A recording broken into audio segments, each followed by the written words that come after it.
Et bonjour, petite joueur de YouTube, on se retrouve pour une nouvelle VOD, toujours sur la lecture de Lordon et les affects de la politique. On a fait une petite pause, on est reparti pour la lecture, on en est à un passage où on est en train de pleurer sur les pauvres petits patrons qui souffrent au moment où de temps en temps les ouvriers et les salariés rappellent que en fait ils n'ont pas tous les droits. Voilà, et des fois c'est triste, mais on va même jusqu'à arracher une chemise parce que eux en fait ils détruisent nos vies, mais il faut avoir de la peine pour les petits patrons bien sûr. Allez, on reprend. Dans l'économie générale de la visibilité sous contrôle capitaliste, toutes les manifestations de rébellion salariale sont systématiquement exposées à ce risque de la troncature et de la monstration incomplète. Tout spécialement les grèves qui viennent gêner les usagers auxquels rien d'autre n'est fourni qui pourrait déterminer à combattre cet affect exclusif de la gêne. Bon, ça, pour une fois, Lordon dit un truc qui est plutôt clair, plutôt propre. Effectivement, dans l'économie capitaliste, effectivement, on se retrouve avec cette situation où les médias vont détourner, on va dire, vont montrer qu'un seul élément, le côté gêne, etc., ce qui permet évidemment de casser un certain nombre de mobilisations politiques. Le seul problème, c'est que jusqu'à présent, peut-être qu'il va le faire après, jusqu'à présent, il est incapable d'expliquer le pourquoi les médias font ça. C'est dommage. Parce que là, il nous a parlé, les médias, ils montrent que des images à moitié, parce que de fait les médias montrent des images et puis peuvent pas tout montrer, donc des fois ça fait passer certains messages qui sont pas les bons. Oh là là, triste. Bon, ça serait peut-être bien de éventuellement mettre en avant le fait que en fait la grande majorité des médias appartiennent à des familles de richoux. Donc en fait ceux qui ont un petit placement politique très à droite, réactionnaire, peut-être vraiment par hasard, et que du coup peut-être potentiellement ça peut avoir un petit impact sur le fait de choisir quelles images on montre. Peut-être, hein, vraiment. Mais bon, peut-être que Lordon va nous le dire, sait-on jamais, pour être surpris. C'est qu'il y faudrait un travail de reconstitution iconique dont les médias n'ont ni le temps ni l'inclination. Bah non, ils ont juste pas le temps. Oh! Bah non, mais ils ont pas le temps, les pauvres. Attendez, les médias, ils peuvent pas non plus faire un travail de journalisme. Non, ils peuvent que montrer que, oh là là, la grève, ça bloque les gens. C'est pas bien. Et c'est pas bien. Tout pourtant devrait y pousser, à commencer par cette prémisse livrée par une intuition, sans doute rustique mais bien fondée, que les gens, les salariés, ont souvent une préférence pour la tranquillité et ne se mettent en mouvement que s'ils y ont été conduits. S'ils ont été répétitivement attristés et qu'avec ces affects, ils ont formé des idées relatives aux causes de ces tristesses contre lesquelles le mécanisme réactionnel du conatus produit ses effets. Plus grande est la tristesse, plus grande est la puissance d'agir par laquelle l'homme s'efforcera en retour d'éloigner la tristesse. Éthique 3.37 d'Em. Évidemment, comme toujours, on continue de nous parler de Spinoza pour nous expliquer la société actuelle, parce que voilà, Spinoza comprend tout mieux que toi, évidemment. Le langage courant dit alors qu'ils ont éprouvé de bonnes raisons de protester, de se mettre en grève. Mais rien ne nous est montré de ces affectations précédentes, parce que, rappelons, il l'a dit, ils n'ont ni le temps ni l'inclination. C'est par hasard, ils n'avaient pas le temps dans les médias de pouvoir expliquer pourquoi est-ce qu'il y avait la grève. Non, fallait juste dire, oh là là, la grève fait que les gens sont bloqués. Oh, attends, quels gens? En fait c'est surtout des bourgeois et des cadres. Ouais, non mais c'est pas pareil, c'est les gens, ils sont coincés, c'est triste, ah là là, ils sont pris en otage. Et rien ne nous est montré de ces affections antécédentes. Nul ne sait ce qu'est vraiment la vie concrète d'un cheminot. Bah si, les cheminots. Par exemple. Les autres employés salariés qui font des métiers plus ou moins équivalents et dans des conditions plus ou moins équivalentes. Et qui très généralement soutiennent les grèves. Mais qu'on leur pose pas la question. En tout cas, à minima, toi, Lordon, tu vas pas leur poser la question.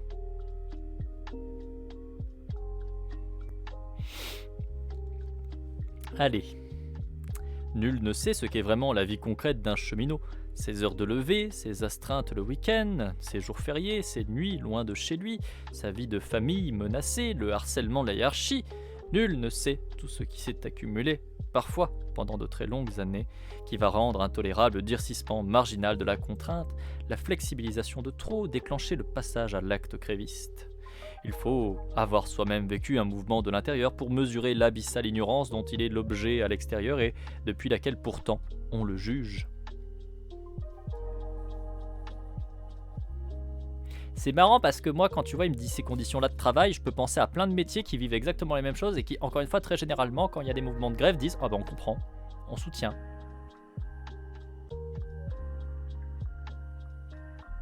Mais, Lordon, petit blanc bourgeois, parisien, est-ce que lui, il peut comprendre de près ou de loin? Est-ce qu'il connaît des gens qui de près ou de loin peuvent répondre à ces critères-là? Bah non. Donc du coup, ça n'existe pas. Voilà. Donc du coup, il n'y a que les cheminots qui peuvent comprendre et puis pas personne d'autre parce que il n'y a pas de parallèle à faire en fait. Voyons.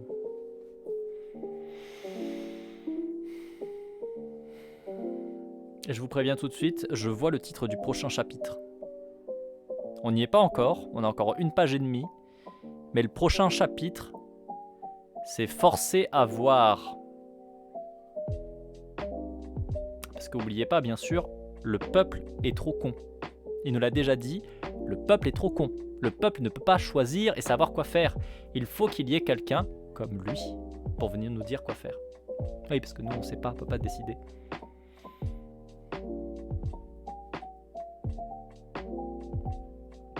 Heureusement que Lordon est là. Heureusement qu'il est là pour nous indiquer la bonne voie. Reste donc, pour des spectateurs dépourvus de l'imagination adéquate, la seule image de la grève, ces affects de gêne, quand, probablement, ils ne résisteraient pas à une semaine d'expérimentation concrète de ces conditions de travail, dont même la première image leur manque.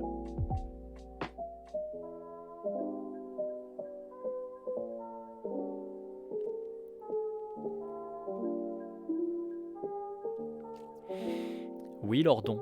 Tu es incapable de résister à une semaine de taf de cheminot ou à une semaine de taf de à peu près n'importe quel prolétaire. De n'importe quelle personne salariée, employée en France, qui fait des métiers aussi pourris, parce qu'il y en a plein des métiers aussi pourris. T'es pas foutu de faire une semaine de taf comme ça. J'attends le jour où Lordon nous tape ne serait-ce qu'une semaine de taf à McDo. S'il est incapable d'avoir la moindre image, le moindre écho quand il voit un reportage de grève et que du coup ils se sont juste en mode oh compassion pour tous ces gens bloqués à la gare, c'est parce que t'es pas concerné, connard. C'est parce que t'es un putain de privilégié depuis le début. C'est pas étonnant que tu captes pas ça, tu ne le vis pas. Non mais enfin, le type n'a jamais eu besoin de bosser. Bah à minima, en tout cas, il a pas fait le même type d'emploi que nous. Voilà. Je pense qu'il a fait des types d'emplois que j'ai pu faire ces dernières années en tant que conseiller externe en entreprise. Et clairement, les conditions de travail sont pas tout à fait les mêmes que quand j'ai travaillé en grande surface. Hein. Ça c'est clair.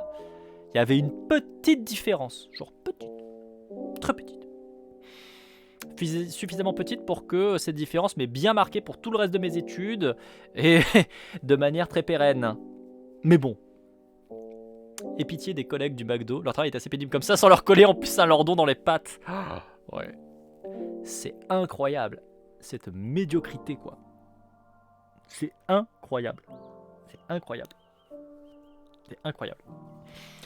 Faute de ces images, tous les mouvements sociaux sont peu ou prou voués à se heurter à cette ignorance de leurs conditions réelles, c'est-à-dire des causes qui les déterminent et au sentiment d'étrangeté qui en résulte immanquablement.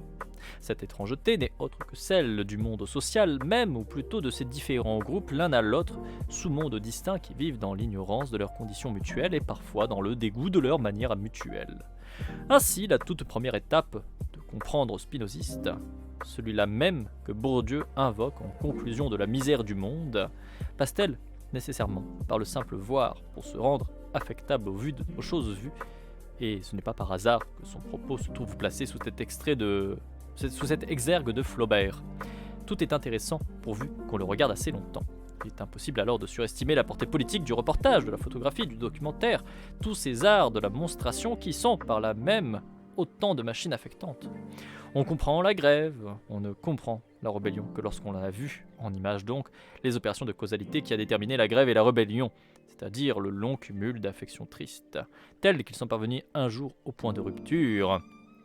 Ces images peuvent alors rester comme traces corporelles, d'autant plus qu'elles l'ont été plus souvent, et par là soutenir une imagination durable et vivace qui aura besoin de moins pour se figurer les choses et en être de nouveau affectée.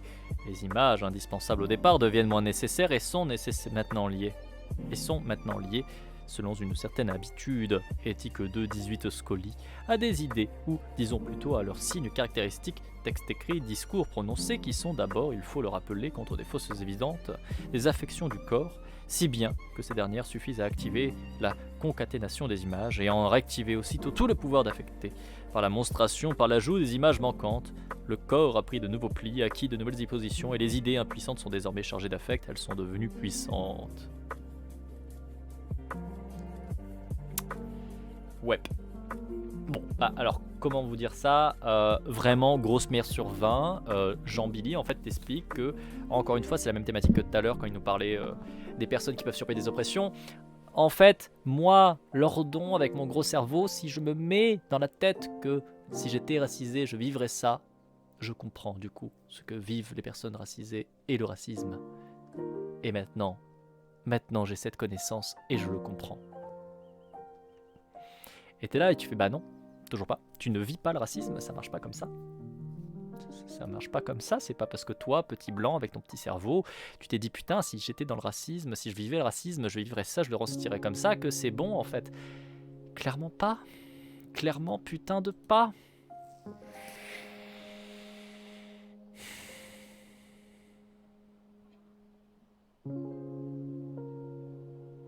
C'est chaud quand même, hein. C'est chaud quand même. Hein. C'est chaud, chaud, chaud. Ça donne très très très envie d'aller jeter des pavés. Hein. Et pas que sur la police. Quel culot. Ah, t'avais raté ce passage-là? T'avais raté ça tout à l'heure, Céron? Ah, c'était incroyable. Hein. C'était incroyable. Vraiment, genre Lordon qui te dit heureusement, le pouvoir de l'imagination nous permet de comprendre ce que vivent et ce que ressentent les personnes qui subissent des oppressions. Je peux ainsi me mettre dans le même état émotionnel et comprendre, vivre ce que vivent les personnes subissant des oppressions. Tu te dis, ah ouais.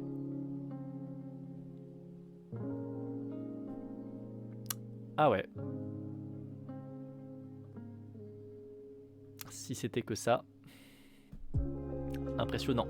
Non mais c'est la puissance en fait, c'est la puissance du gros cerveau. Écoutez, il est capable d'imaginer ce que c'est que le racisme, donc en fait il comprend tout et c'est incroyable. Et comme ça, c'est comme ça qu'il peut prendre d'ailleurs les bonnes décisions pour nous, hein. Il l'a dit, hein, parce que comme ça, du coup, il a suffisamment de recul, il n'est pas dans l'émotion, etc. Il est au-dessus, donc du coup ça passe, il est capable de nous mener sur le bon chemin.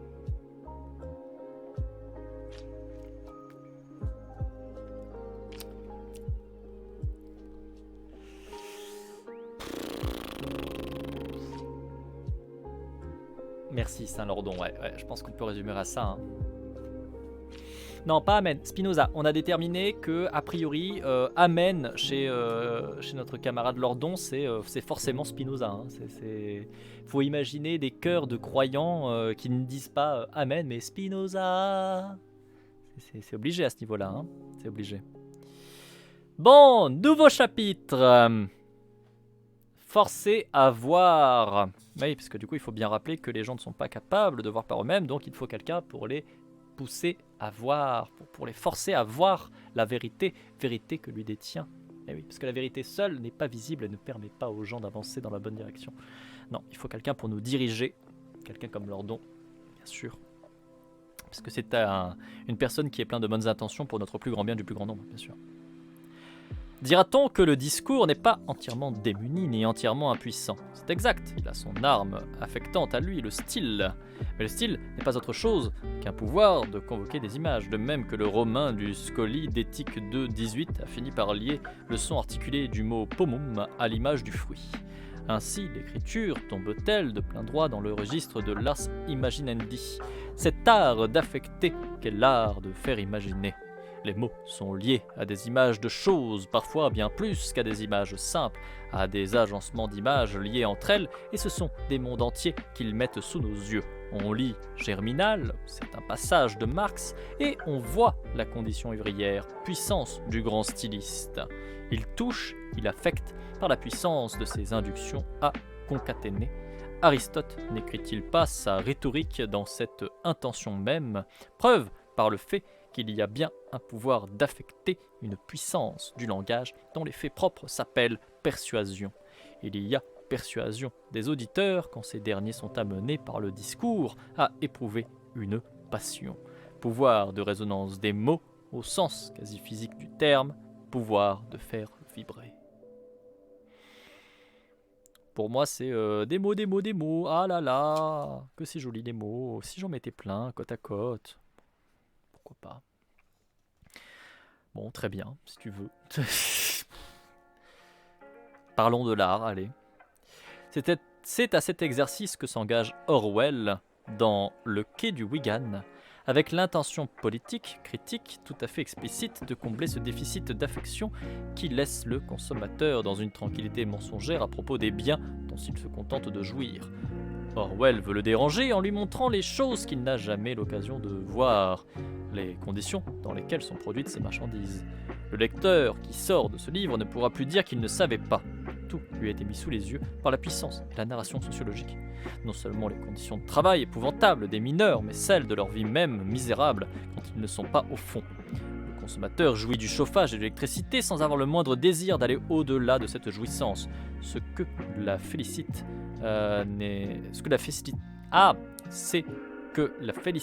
n'est guère questionneuse.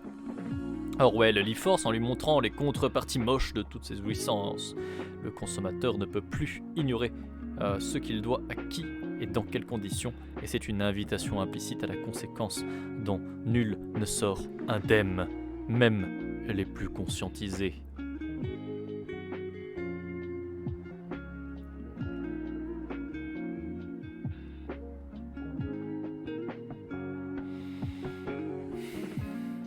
Alors, pourquoi est-ce que c'est éclaté comme truc ? Ça, c'est ce qu'on appelle le classisme. Ça, typiquement, c'est « Heureusement qu'il y a des grands auteurs tels Orwell pour nous faire prendre conscience des grandes problématiques de la vie. On ne pourrait rien comprendre sans de telles personnes. Heureusement, Orwell est là, et Lordon, et Spinoza, et toutes les autres personnes validées par une classe sociale bourgeoise de merde. » Alors, quel est le problème ? En fait, le problème, c'est qu'encore une fois, il y a cette espèce d'image du prolétaire, le mineur, etc., soumis, bien sûr, à toutes les conditions de vie les pires, qui n'a finalement pas beaucoup voix au chapitre, qui est juste là, tel un objet. C'est un peu comme l'objet racisé, vous voyez. C'est assez marrant, hein. C'est comme l'objet racisé qu'on a eu plus tôt dans le récit, enfin dans le texte, pour nous dire « Ah, voyez, les racisés sont utilisés comme épouvantail. » Là, c'est un peu la même chose. Ah là là, le mineur qui ne peut que miner et souffrir, et là c'est triste. Et à côté de ça, le peuple, il voit cet objet qui est presque décorrélé finalement du peuple, qui de fait est décorrélé du peuple. Non en fait. C'est comme pour les personnes racisées, ça fait partie du peuple en fait. C'est une de ses composantes, entre autres. Et on n'a pas besoin d'avoir des George Orwell et compagnie pour venir nous dire vous avez vu comment vous souffrez ? On le sait en fait, les seules bandes de trous du cul qui passent un temps phénoménal à romantiser ce que vivent les prolétaires, les ouvriers, etc. Les seuls qui passent un temps phénoménal à ne pas connaître ça parce qu'ils ne le vivent pas, ce sont les bourgeois tels Lordon. En fait, les seuls qui découvrent « Oh putain, en fait, la vie, elle est dure. En fait, il faut en chier pour juste pouvoir payer le minimum syndical, comme manger jusqu'à la fin du mois, payer ses factures. » Là, c'est toujours les mêmes, en fait. C'est ceux que ça ne concerne pas, tout ça. C'est incroyable. C'est systématique. Hein. Ça serait quand même impressionnant si un jour, en fait, il apprenait à faire un truc incroyable du genre « fermer sa gueule ». Aller vivre ce que vivent la grande majorité des gens, en fait. Mais non. Heureusement, il y a des grands penseurs. Heureusement, il y a des grands auteurs, des grands cinéastes qui sont capables de nous montrer ce que vivent les gens. Les vrais gens de la vraie vie véritable, mais qui ne sont pas le peuple. Ils sont à part. C'est les vrais gens de la vraie vie véritable qui souffrent.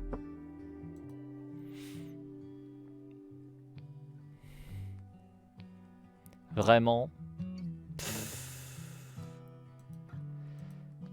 Vraiment, quoi. Oui, non, mais juste fermer sa gueule, ça serait déjà bien, on est d'accord. Il n'y a pas besoin qu'il aille vivre avec les autres, qu'il leur foute la paix. Juste qu'il ferme sa putain de gueule, ça serait déjà bien. Voilà. Mais bon, mais non, il n'en est pas capable.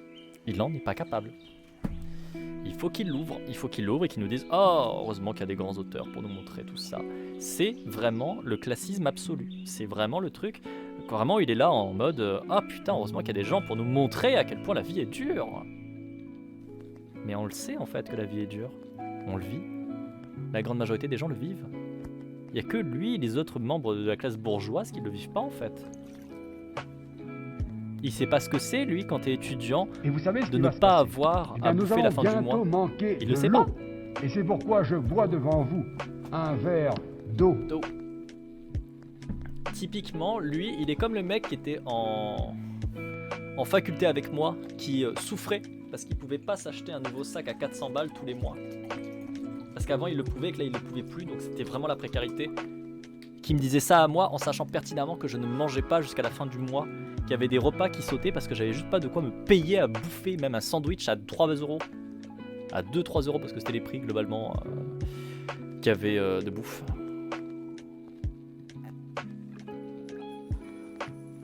C'est lui qui m'a raconté que c'était trop la précarité parce que quand même il pouvait pas rentrer tous les week-ends à Lyon, parce qu'on était à Aix-en-Provence pour les études. Il pouvait pas rentrer à Lyon tous les week-ends, voir sa famille, etc. Littéralement, il dormait dans un appartement de l'autre côté de la rue, en face de la fac. Je me tapais 1 heure à 1 heure et demie de trajet aller et 1 heure à 1 heure et demie de trajet retour. J'avais parfois jusqu'à 3 heures de route à me taper tous les jours pour aller à la fac et en revenir. Et lui, il te dit, putain, la précarité, c'est dur et tout, la vie étudiante. Ça, c'est typiquement un mec qui va donner un lordon. Ils ne savent pas ce que c'est. Ils ne comprennent pas ce que c'est. Il y a juste un moment donné, ils ont eu un peu moins d'avantages que d'autres. Un peu moins d'avantages qu'ils en avaient eu avant. Et là, d'un coup, oh mon Dieu, c'est la fin du monde, c'est la précarité, tellement de souffrance. Oh. Mais heureusement, regardez, il y a cet auteur là-bas, ce cinéaste qui nous a fait un film incroyable, qui nous permet de voir la vie si difficile des prolétaires. Mais vous avez vu, ces gens qui n'ont rien et qui pourtant ont tellement d'émotions, etc. Toutes ces conneries comme ça. Ça me fatigue. Ça me fatigue. Je reprends la lecture. Nous sommes page 77. On aura bien avancé au moins aujourd'hui. Au moins. Il y a de nombreuses manières de réagir à cette agression. Ah oui, parce que c'est une agression. Hein, vous faire prendre conscience que, bordel de merde, il y a des gens qui sont en train de douiller leur mère pour que toi, tu vives bien dans ton petit confort de bourgeois, c'est une agression. Je suis désolé, c'est mérité là. Hein. So sad, but no regret. Ça marche pas. Welcome to Dalek Relaxation for Humans. Take a deep breath in through your nose. Now exhale through your mouth softly.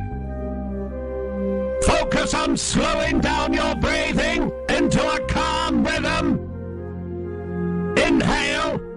You are becoming more and more calm. Exhale. You are feeling more and more relaxed. Inhale. Calm. Exhale. Relaxed. Inhale. Calm. Exhale. Relaxed. Inhale. Calm. Exhale. Relaxed. Continue to breathe slowly and calmly. The aches and stresses of daily life are floating away. Your tension has been exterminated. Exterminated! Vous êtes calme, vous êtes détendu, vous êtes relaxé. Ah. Merci le Dalek. Merci le Dalek. On est reparti. Il y a de nombreuses manières de réagir à cette agression. La première est l'oubli rapide. Quelque chose qui est extrêmement bien maîtrisé par les bourgeois. Hein.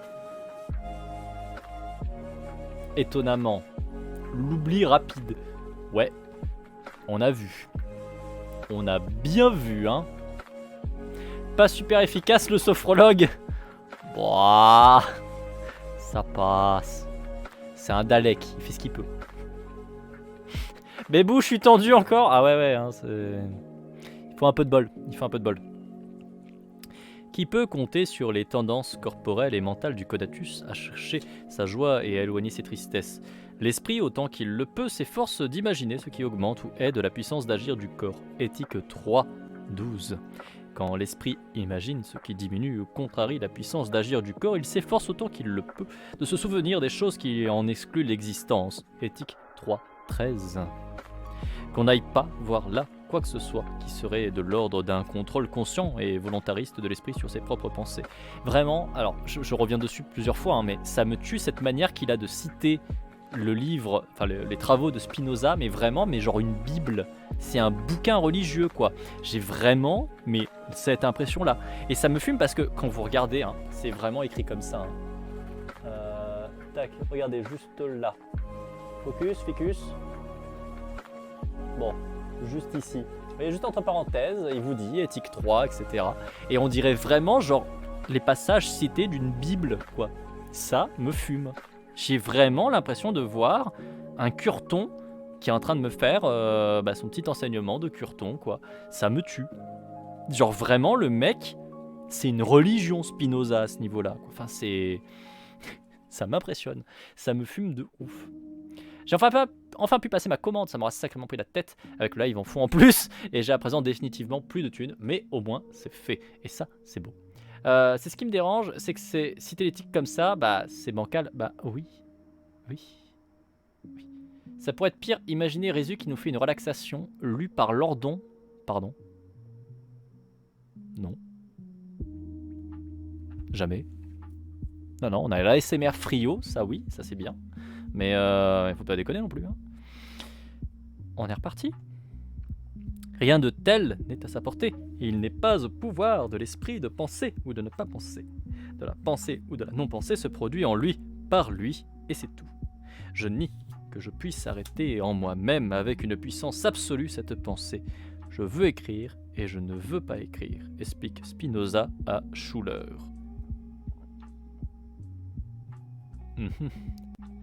Si l'esprit pense, c'est parce qu'il y a été déterminé, par exemple, corrélativement à une affection du corps qui le conduit simultanément à lier ses idées. Mais il n'est lui-même détenteur d'aucune puissance supérieure qui viendrait gouverner à volonté la production de ses pensées. Les échecs de remémoration font typiquement partie de ces expériences qui mettent en panne cette représentation courante de la pensée comme activité souverainement contrôlée d'un esprit sur ses propres productions. On voudrait parvenir à penser ce nom, cette chose, ce mot, mais on n'y arrive pas. C'est que la liaison déterminée des idées a conduit dans une autre direction. Et, de même, l'on sait parfaitement qu'il n'est pas au pouvoir de l'esprit d'oublier.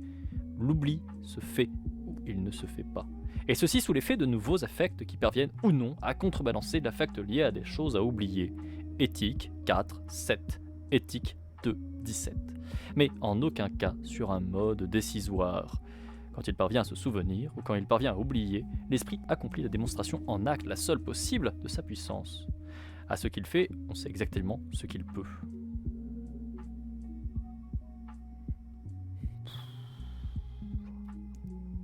Flemme de revenir dessus en fait, hein, un peu.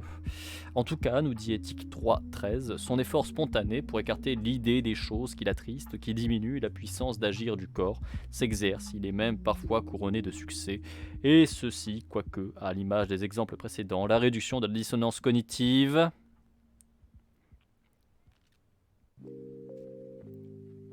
Il arrive à dire le mot, enfin l'expression dissonance cognitive, et sans citer Festinger.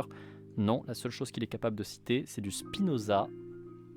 Il est capable de parler, de mettre les mots dissonance cognitive et clairement de absolument pas maîtriser ce qu'est la dissonance cognitive, ni de près ni de loin, ni la réduction de dissonance cognitive. Mais allez, vas-y, on n'est pas à une merde de plus ou de moins. Et ceci, quoique, à l'image des exemples précédents, la réduction de la dissonance cognitive par occultation mentale des données problématiques échappe entièrement à quelque conscience souveraine en position de surplomb. Si elle existait, elle serait inextricablement prise dans des apories classiques de l'oubli volontaire. En me concentrant sur l'impératif de l'oubli, je ne fais que penser à la chose à oublier. Si donc ils sont suffisamment puissants, les affects d'aversion pour les contrariétés politiques entamant les joies marchandes détermineront à ne plus les voir. Et en effet, le sujet ne verra plus ce qu'il n'a pas envie de voir. Bon. Tout ça, donc là, pour dire et justifier le fait que, en fait, concrètement, quand on t'amène des infos qui te dérangent sur une réalité qui te dérange et qui ne rentrent pas dans tes cadres de pensée, ton petit confort, tu te contentes de l'oublier. Et il arrive à parler de dissonance cognitive et de réduction de la dissonance cognitive sans maîtriser clairement la dissonance cognitive. Il vous dit juste que il y a un inconfort, donc tu oublies les choses. T'as un inconfort, donc voir qu'il y a des prolos qui en prennent plein la gueule, juste tu te contentes de le mettre dans un coin et de l'oublier. C'est pas tout à fait ça. La réduction de la dissonance cognitive, c'est que alors que tes idées et tes actes sont pas dans le même sens, qu'ils ne sont pas dits congruents, qu'ils sont opposés potentiellement, tu vas continuer à avoir des actions marquantes qui vont acter des choses et tu vas adapter tes idées en fonction de ça. C'est pas qu'un oubli parce que oh là là, inconfort, donc en fait j'oublie juste par hasard comme ça les choses qui me mettent en inconfort. Non, c'est parce que tu es marqué dans tes comportements, parce que ton comportement est marqué et continue à rester marqué dans ta courbe d'action précédente, que du coup tu as le mécanisme d'oubli qui peut se mettre en place. Parce que activement tu continues de valider le système parce qu'il te convient, parce qu'il ne te porte pas préjudice à toi, tu vas avoir le mécanisme de réduction de la dissonance qui va notamment utiliser l'oubli. C'est marrant parce qu'il arrive encore une fois à oublier la dimension, par exemple, politique qu'il y a. Il arrive à oublier la notion d'agentivité des individus. Les individus, là, dans sa manière de voir les choses, la plupart des individus, finalement, ils ne contrôlent pas les choses. Ils n'ont pas d'impact sur leur vie. Ils sont des petits ballots, des petits fétus de paille qui sont amenés par le courant dans une direction, dans une autre. Mais on ne peut rien faire, on n'a pas de contrôle. Nous sommes impuissants. Il faut des gens pour nous amener à penser les bonnes choses. Il faut des gens pour nous amener dans le bon courant, bien sûr, parce que nous, on n'en a pas la capacité. Il pourrait parler de tellement de choses intéressantes, mais non, il faut qu'il reste sur cette vision-là des choses où les gens, vous pouvez pas faire grand-chose de vous-même, point. Il faut quelqu'un pour le faire, à votre place. Il faut quelqu'un pour vous diriger et vous amener dans le bon sens. C'est important, c'est nécessaire pour vous, parce que vous n'en êtes pas capable, vous.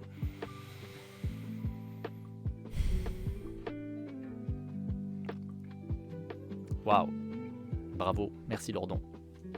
C'est encore une fois, c'est une capacité qui est quand même relativement impressionnante de réussir à dépolitiser, à enlever toute forme d'agentivité aux gens, toute forme d'action aux gens. C'est vraiment un truc qui transparaît dans ses écrits, en tout cas dans cet écrit-là en particulier, à quel point, dans sa vision des choses, les gens sont une masse qui n'ont pas de pouvoir. Et en même temps, il nous dit, vous êtes une masse qui a du pouvoir puisque vous élisez des gens. Et donc, puisque vous élisez des gens, vous mettez des gens au pouvoir, vous leur donnez une élection, et vous leur donnez du pouvoir. Et c'est ça votre pouvoir, en fait, c'est de donner du pouvoir à des gens. Donc, en fait, pour lui, les gens en général, concrètement, finalement, c'est surtout et avant tout un moyen d'avoir du pouvoir. Les gens ne sont rien d'autre qu'un moyen d'avoir du pouvoir. Il n'existe pas autre chose dans sa vision des choses du peuple que un moyen d'accéder à du pouvoir. C'est tout. Ils sont rien d'autre. Genre, plus dépolitisé que ça et vraiment passer à côté de tout, c'est assez impressionnant. C'est assez impressionnant, vraiment. Il ne cesse de m'étonner dans le mauvais. C'est assez marrant, on va dire ça comme ça. Je sais pas ce que vous en pensez vous dans le chat. Là je fais une pause, je vous avoue, j'ai posé le bouquin, j'ai besoin de respirer 2 minutes. Je sais pas ce que vous en pensez vous, si vous voyez ce genre de retour aussi, ou je suis le seul qui voit ce genre de choses, qui analyse ça. J'en pense rien. J'en pense du caca. J'en pense que je canne. Oui, c'est une réponse adaptée. C'est une réponse adaptée. Oui. Non mais c'est valide. Hein. Je peux comprendre ce retour-là. Je peux le comprendre. Mais ouais, non, franchement, c'est tellement éclaté. Enfin, encore une fois, cette capacité à dépolitiser le truc, à voir le peuple, à voir l'humain en général, la masse comme justement ça, juste une masse de gens qui te sert à avoir du pouvoir et puis rien d'autre, quoi. Je trouve ça vraiment bon, pitoyable, forcément, vous en doutez bien, mais enfin, bref. J'ai mes 2 derniers neurones qui ont grillé, j'ai arrêté de réfléchir, je me contente d'écouter passivement. C'est bientôt fini, promis. Il est 16h15. On a lancé à 15h39. On a encore pour une petite vingtaine de minutes. Ouais, bonne vingtaine de minutes. Encore une bonne vingtaine de minutes avant la fin de la VOD. On est reparti. Nouveau chapitre. Faire avec les images gênantes. Il est donc possible à certains, pour qui les joies marchandes ne tolèrent pas d'être mitigées, entendre en qui les affects de joie marchande règnent sans rencontrer de tendances contraires, de regarder ailleurs. La monstration des conditions au prix desquelles les objets leur sont acquis les affectera peut-être sur le coup, mais sans laisser de traces durables. Et pour les autres, ceux-là ont déjà les plis de la critique politique, et il est hors du pouvoir de leurs esprits de ne pas y penser. Mais selon la forme particulière du pli qu'ils ont pris, leurs idées s'enchaîneront dans une direction ou dans une autre. Les uns, désireux d'action immédiate, choisiront la voie locale. Vivre dans ce qu'ils pensent être une forme de cohérence personnelle, en réorganisant leur mode de vie autour d'une consommation plus modeste. Cependant, qu'elle soit réduite n'empêche pas que ce qui est consommé l'est encore dans des conditions d'exploitation capitaliste inchangées en elles-mêmes. Le vêtement sans marque particulière et à petit prix, répondant donc aux critères extérieurs du modeste, ne peut satisfaire que superficiellement les scrupules éthiques du consommateur frugal. Ah, là on arrive sur le point évidemment qui nous avait déjà mis en avant un peu plus tôt, mais tu es anticapitaliste et tu as un téléphone ? Mais tu es anticapitaliste et tu as un t-shirt fait en série dans une usine venue d'Asie, d'Afrique ou de je ne sais où. Ah là là là là. C'est un peu honteux quand même. Hein. T'es pas vraiment un vrai anticapitaliste en fait. On arrive sur ce point-là, ça y est. Peut-être même au contraire, un tel objet, à un tel prix, a toutes les chances d'avoir été produit et distribué dans des conditions qui ont activé les mécanismes les plus sauvages de la mondialisation néolibérale. C'est un objet qui est manifestement passé par tous les circuits de délocalisation, qui en a fait jouer les forces concurrentielles les plus brutales, qui a été produit dans les pays de main-d'œuvre surexploitée, précarisés, privés de droits les plus élémentaires. Paradoxe, plus les objets sont modestes et plus ils suent l'exploitation.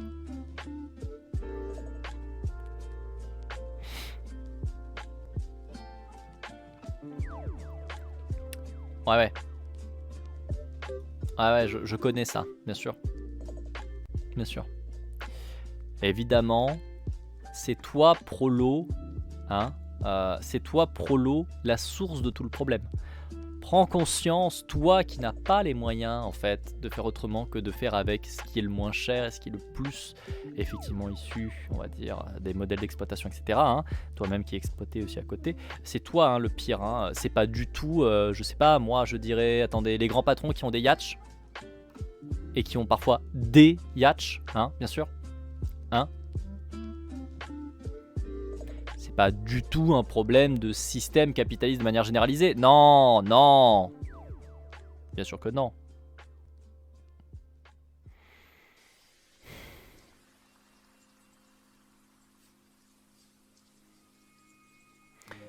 Ah, donc, paradoxe, plus les objets sont modestes et plus ils suent l'exploitation est telle et la mortelle cohérence du néolibéralisme. Ils précarisent les salariés à outrance et ce faisant ne leur laissent plus le choix pour leur consommation élémentaire que de s'adresser au pire de la grande distribution discount, celle qui fait les prix les plus bas et par là même reconduit tous les mécanismes structurels de la précarisation néolibérale. Alors ça en soi c'est vrai, hein, mais c'est-à-dire que vu l'angle totalement dépolitisé qu'il a depuis le début, je pense qu'à aucun moment il va se dire bah du coup peut-être qu'il faut juste tout péter et puis nique. Non. Enfin, merci Lordon d'être là quand même pour nous prévenir de ça, parce que c'est vrai qu'on n'est pas au courant, nous qui nous faisons niquer par ce système et qui vivons dedans et qui sont pour un certain nombre d'entre nous les personnes précarisées qui produisent notamment ce genre de système, hein, qui sont partie prenante des systèmes en tant que rouage bien sûr, hein. Donc on a vraiment besoin de toi, ô grand Lordon, pour nous apprendre. Merci Lordon, merci. Ni le prolétaire précarisé, ni le consommateur urbain éthique.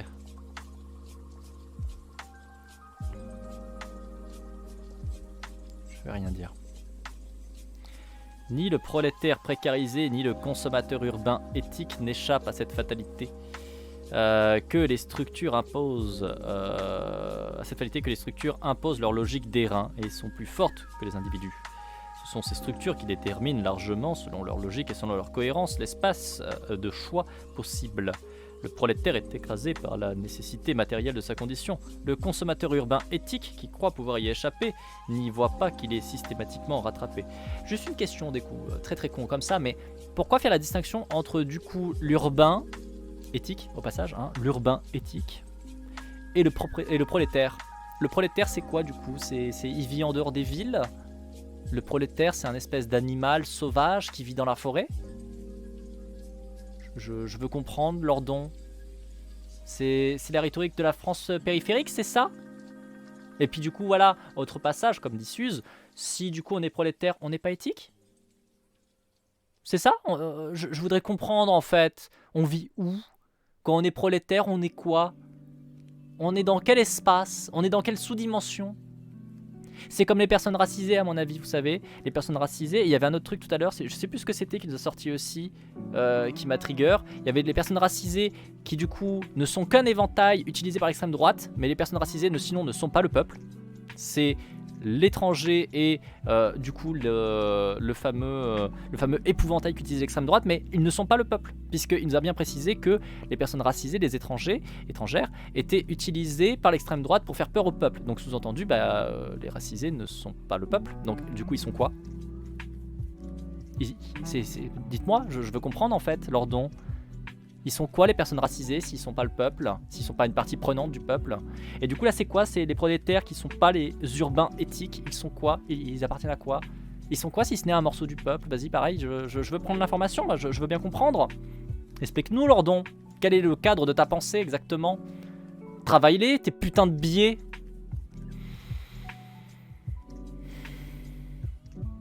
Ah oui, bah bien sûr, je pense qu'il y a un peu de ça, Propane, hein. Parce que les prolétaires, ça consomme n'importe quoi, alors que les urbains, eux, ils bouffent bio. Alors, les urbains éthiques, c'est précisé. Les urbains éthiques. Peut-être qu'il y a des urbains qui sont pas éthiques. Mais les urbains éthiques, eux, ils bouffent bio. Alors que les prolétaires, ils consomment saucisses. N'est-ce pas?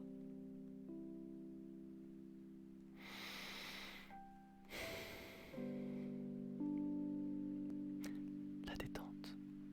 On reprend.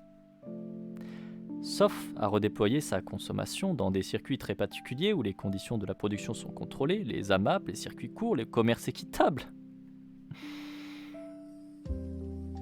qui n'ont pas du tout de défauts, qui ne sont pas du tout forcément réservés à des populations plutôt bourgeoises et qui du coup ne sont pas précarisées, par exemple, en grande majeure partie. Mais...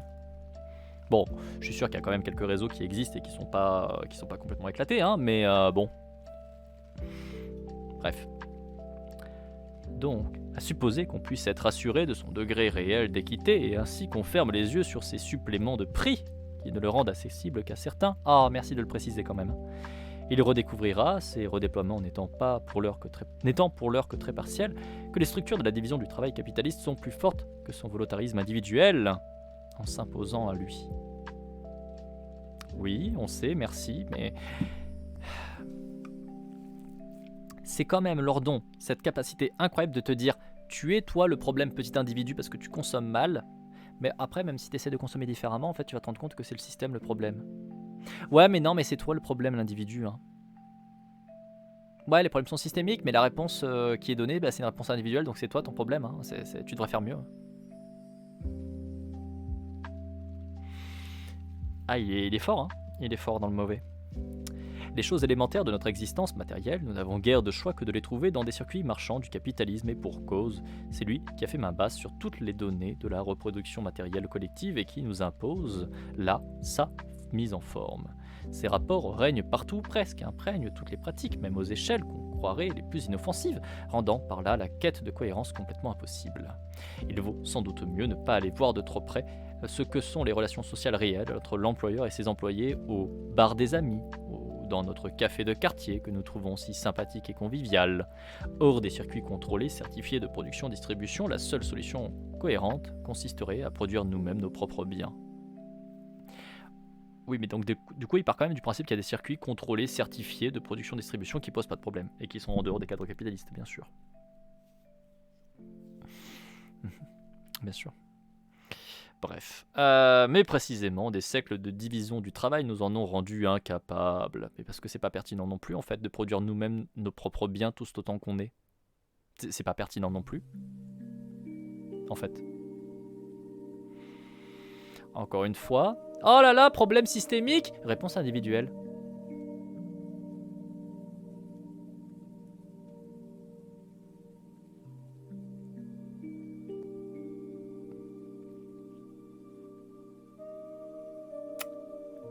Ouais. Merci Lordon, hein. Vraiment, heureusement qu'il y a des penseurs comme toi pour nous dire dans quelle direction on doit aller, hein, parce que franchement on serait tellement perdus sans toi. Hein. Si nous pouvons sans doute envisager de revenir sur certaines de ces incapacités, nous ne reviendrons pas sur toutes, sauf à accepter une considérable révision à la baisse de nos standards de vie matérielle. Voilà bien une question de désir, une question décisive même, s'il s'agit de penser une possibilité de sortir du capitalisme. Oh c'est marrant parce qu'encore une fois, attendez, il répond... Ah, il répond de la merde. Bah oui, non parce que en fait sortir du cadre capitaliste, ça serait revenir forcément à un modèle de société plus antique. Moins avancé technologiquement parlant, par exemple. Bien sûr. Hein? Prenez-en conscience, voyons. C'est le système capitaliste qui nous permet d'avoir cette qualité de vie, ces moyens technologiques. Si on quitte les moyens capitalistes, on perd tout ça. Ah, on perd tout. Tout. Toutes les avancées technologiques, on les oublie. Bah oui, parce que c'est uniquement issu grâce au capitalisme. Hein.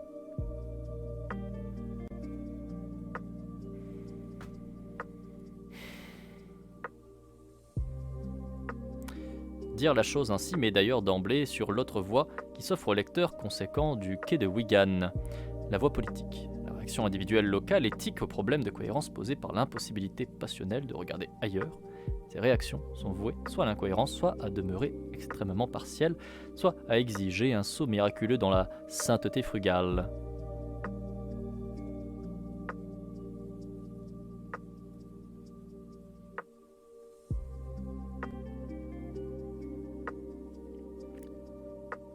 Il y a vraiment écrit la sainteté frugale.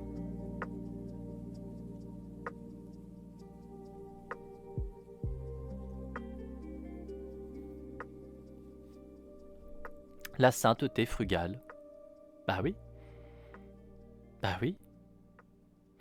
Ces réactions sont vouées soit à l'incohérence, soit à demeurer extrêmement partielles, soit à exiger un saut miraculeux dans la sainteté frugale. Il n'y a rien d'autre.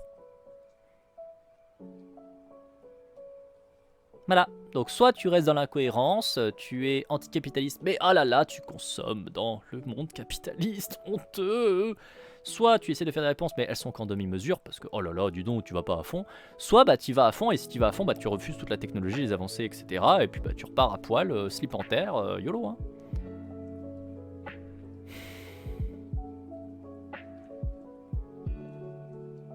Ça me fatigue, hein.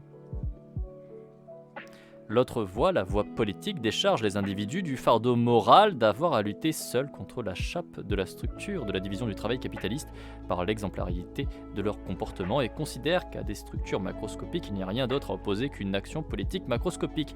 Non, jure! Sandek. Merci. Putain.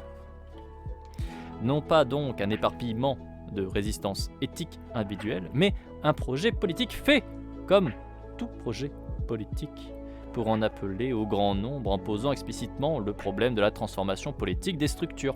Et là, je pense que c'est le moment où il va recouper du coup avec le fait que, puisque vous voyez qu'il y a un problème systémique et qu'il faut apporter une réponse systémique, je vous propose ma solution au problème systémique, qui est une réponse systémique, c'est donnez-moi tous les pouvoirs. Donnez à des gens comme moi tous les pouvoirs pour s'occuper de vous gouverner dans le bon sens, parce qu'on se fera bien les choses, on fera bien mieux que vous. Parce que vous êtes que des individus, donc vous savez pas vous gérer, vous savez pas faire. Donc donnez-nous tous les pouvoirs. Je sens venir ça, hein, parce que de toute façon il nous en a déjà parlé plus tôt. Plus tôt dans le bouquin il nous a dit, non mais de toute façon les gens c'est des gouvernés, donc il faut bien quelqu'un pour les gouverner en fait à un moment. Il faut un gouvernant. S'il y a des gouvernés, il y a un gouvernant. Donc à un moment donné les gens ils sont passionnels, ils sont dans l'émotion. Il faut absolument quelqu'un pour les gouverner, les amener dans le bon chemin, dans la réflexion, etc. Quelqu'un qui sait mieux qu'eux parce qu'il a du recul, etc. Donc là je le sens venir.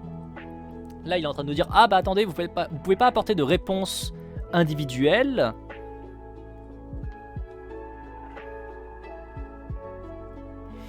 Je viens de voir le titre du prochain chapitre.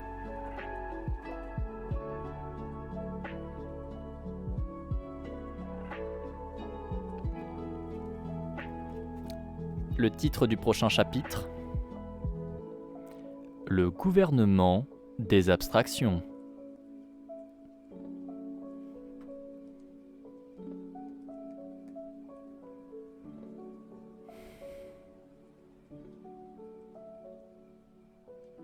En gros, le gouvernement des abstractions, ça veut dire le gouvernement qui est en dehors de l'émotion. Le gouvernement qui est capable de regarder de loin. Le gouvernement qui est capable de prendre la bonne direction, celle qu'il faut. Tu veux pas faire un Scrabble plutôt? Je pense que ça va être un truc comme ça. Pour moi, il va dire abstraction dans ce sens-là. Dans l'idée qu'ils sont capables de prendre du recul et du retrait, etc.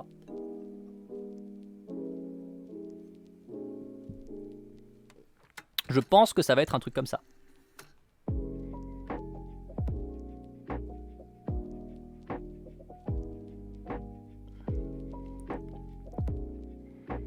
On peut aussi dire les choses dans une tonalité moins fonctionnaliste. Le gouvernement des grands nombres, la complexité du feuillage institutionnel, l'approfondissement de la division du travail administratif, public comme privé, conduisent nécessairement l'oligarchie à n'avoir plus de contact avec les gouvernés, citoyens et salariés, que par la médiation d'instruments cognitifs, notamment statistiques. Ah non, peut-être que ça va être contestataire pour dire « Ah, vous avez vu, le gouvernement, il fait du caca ». Non, je pense que c'est plutôt pour dire que le gouvernement actuel, regardez, ils sont complètement déconnectés, ils font du caca. C'est pour ça qu'il faut nous élire nous, parce que nous, on fera mieux.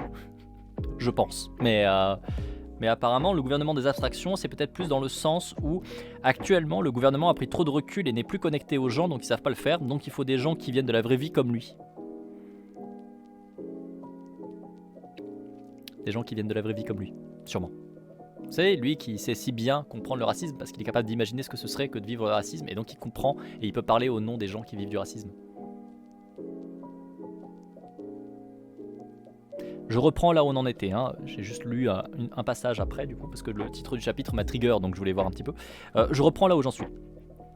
Revenir sur la disjonction de chacun, en chacun du consommateur et du producteur n'est pas, comme pourrait le faire croire la clause en chacun, une affaire d'éthique personnelle ou d'amendement individuel. C'est une affaire c'est une affaire profondément collective, structurelle et partant politique.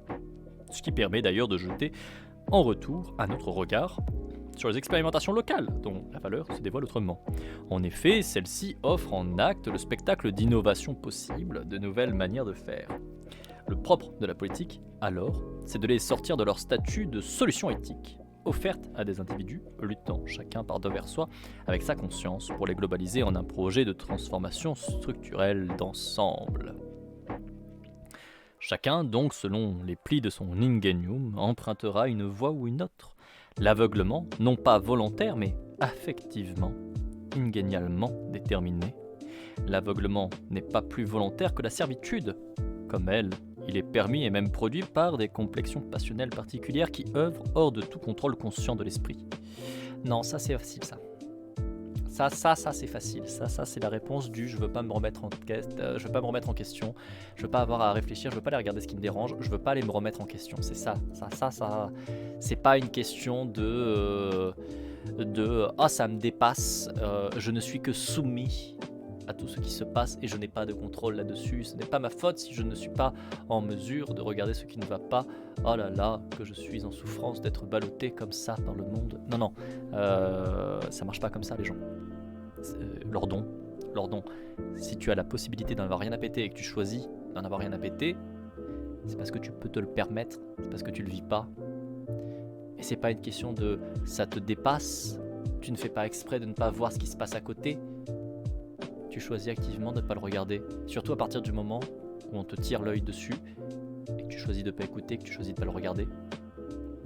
En fait, vraiment, ce côté, c'est pas ma faute, il se passe des trucs pas bien, mais c'est pas ma faute, puis même si je suis pas capable de le voir, c'est pas ma faute. C'est facile, c'est très très très facile. Surtout dans le cadre là où il nous parle bien du fait que on t'a fait regarder cette direction, on t'a fait regarder ce qui va pas et que juste tu te permets de l'oublier. Tu te permets de juste ne plus y penser et oh bah ça fait pop dans ma tête, ça n'existe plus. Non, là dans ce cas-là, c'est pas que tu savais pas et que tu étais juste dans des conditions, un contexte qui t'ont pas permis de le voir. Non, tu l'as vu, tu choisis de ne pas le regarder, tu choisis de ne pas t'en occuper, tu choisis d'en avoir rien à foutre. Et vraiment, le côté « Ah bah c'est pas moi, c'est pas ma faute, ça me dépasse », c'est parce que je suis naturellement câblé à ne pas voir ça. Fatigue, hein. L'aveuglement, comme la première pente passionnelle possible donc, produit de l'effort cognitif de l'esprit pour penser ce qui ne contrarie pas son corps, la réforme éthique de soi ensuite, qui procède du désir d'effets tangibles et immédiats et qui détermine donc l'action à courte portée au voisinage de soi, enfin la reprise de la tension à accommoder entre ce dont on jouit et les conditions dans lesquelles on sait qu'on en jouit comme problème politique d'ensemble. C'est bien alors cette dernière voie qui commande de produire inlassablement les images de ces conditions de la production, à la fois pour forcer à voir ceux qui ne veulent pas voir et pour montrer les choses indésirables jusqu'à induire à grande échelle le désir politique de la conséquence. Or, la conséquence commence avec une tension reconnue, transformée ensuite au problème politique bien posé, surtout fermement posé, c'est-à-dire dont il devient impossible de se détourner. Maintenant, c'est acquis, il est là, au milieu de nous, et nous ne pouvons pas y échapper. Ouais, en gros, les gens qui sont concernés et qui peuvent pas avoir le mérite de regarder ailleurs, au moment où vous gueulerez assez fort, bah c'est le moment où on pourra plus faire, on pourra plus vous ignorer. Bon bah là, on pourra s'en occuper. Waouh, merci Lordon, franchement, heureusement que t'es là pour nous dire, hein, vraiment, heureusement que t'es là pour nous dire ça. Hein. Parce que franchement, on ne saurait pas quoi faire. Attendez, il est en train de nous dire quand même, vous les militants là, qui sont en train de galérer, par exemple pour combattre, je sais pas moi, le validisme, le racisme, le sexisme, les LGBT-phobies, etc. Faites beaucoup de bruit jusqu'au moment où on ne pourra plus vous ignorer. C'est ça ce que vous devez faire. Vous devez faire suffisamment de bruit pour qu'on puisse plus vous ignorer. No shit, Sherlock. Mais merci de nous prévenir, quoi. Franchement, nous, on se disait qu'on allait juste scanner dans un coin en silence, en fait. On était parti sur ça, nous, hein. On se dit, non, bah écoute, on va arrêter de militer. On va rester là, dans notre petite bulle, et puis canner, tranquillement. On va se noyer au fond du lac, et puis ça sera très bien. Heureusement que t'es là pour nous dire qu'en fait, non, il faut faire un vachement de bruit, qu'il faut essayer de faire éclater cette bulle, qu'il faut essayer de sortir du lac. Oh, putain, heureusement que t'es là pour nous le dire, franchement. Oh, Lordon, merci. Merci. Non, parce que franchement, là, nous, on n'était pas partis pour faire ça. Hein. Oui, mais par contre, faut pas oublier qu'effectivement, militer, ça prend trop de place et ça dérange. Donc, il faut militer pour faire entendre le truc, mais après, il faut laisser faire les décisionnaires qui savent mieux que nous. Bien sûr. Hein. Faut faire du bruit, mais pas trop, quand même. Il faut faire du bruit, mais de manière raisonnable.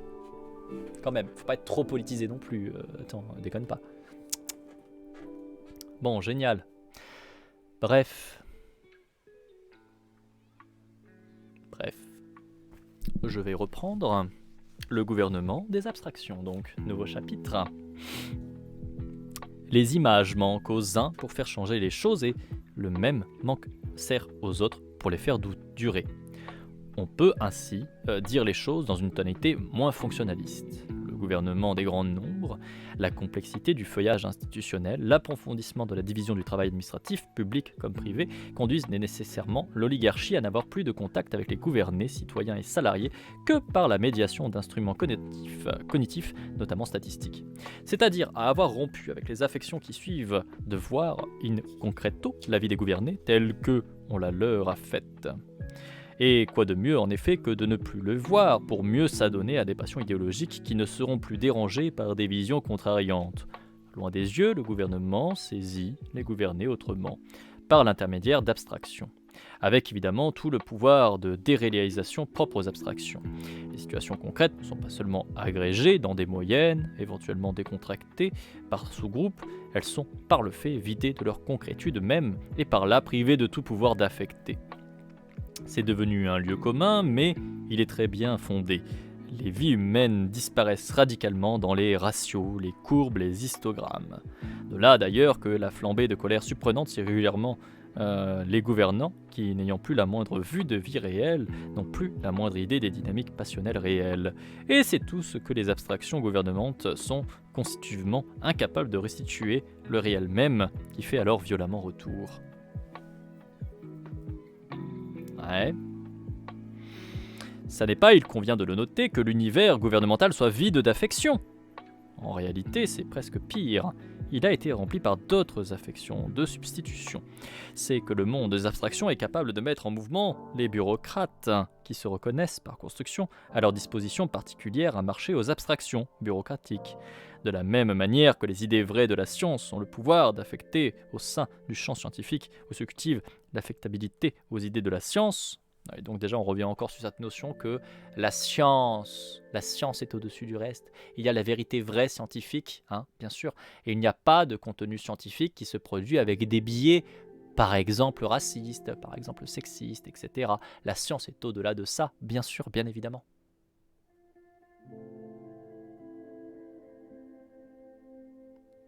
Non, c'est faux. La science est tout à fait biaisée comme le reste des constructions humaines.